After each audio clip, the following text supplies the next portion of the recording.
Our vision for Create a Sim is that you should really be able to make any person you know, to create somebody who's in your imagination or a real person from the real world. The face, so I have quick presets for every aspect of her face, her eyes, and very quickly you can see her become somebody different. For every feature that you can customize, we also give you the ability to really fine-tune the feature so you can actually kind of sculpt your character's face and really just make exactly who you're trying to. You can definitely see Sims' emotions on their faces. You can see it in everything that they do, whether they're walking around or like spending time alone. Like you can kind of tell what they're thinking by the expression that they have on their faces. I can customize her clothing. For every type of clothing, there are many entries. So we give you many colors to begin with. In Sims 2, you could choose your shirt and you can choose your pants. Now you can choose shirt, pants, and shoes. The shoes will be different. The same, like we said, the same. You have leopard print pants, and you want them on your shoes. You've got it.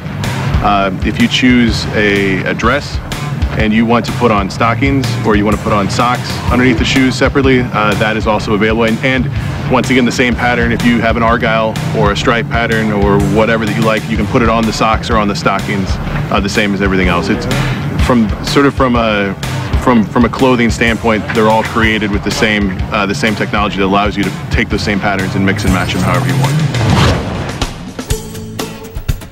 So creating Sims in Sims 3, it's a similar style, but we've had a lot more customizability. So you'll have many more options. You can create pretty much anyone you know. It's really quite amazing.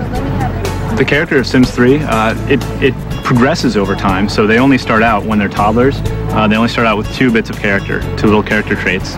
And based on how you raise them, how well you do, you either get to choose additional traits for them or they get assigned to you.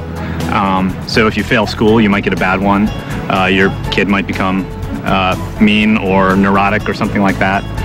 But if you do well, then you may get a good one. And once you've worked and fulfilled a lot of wishes, if you realize you have a personality trait you don't like, you can actually purchase a midlife crisis for them, and you get to change one. They can have a favorite food, a favorite music, and a favorite color. And those things, you actually cannot change. You can only change their personality traits. The Sims 3 is all about building characters that you recognize and seeing how they feel and going through their day. So it's really fun to create these little people and watch their lives play out and see them excited and sad and kind of tell these different stories with them. And each of the Sims now has got a series of personality traits. So they can be cheap with money, or they can love fast sports cars, or whatever it is, and you get to discover those as you interact with them within the game. So it's a much richer and deeper simulation of hopefully players will have more emergent stories that they can have fun with.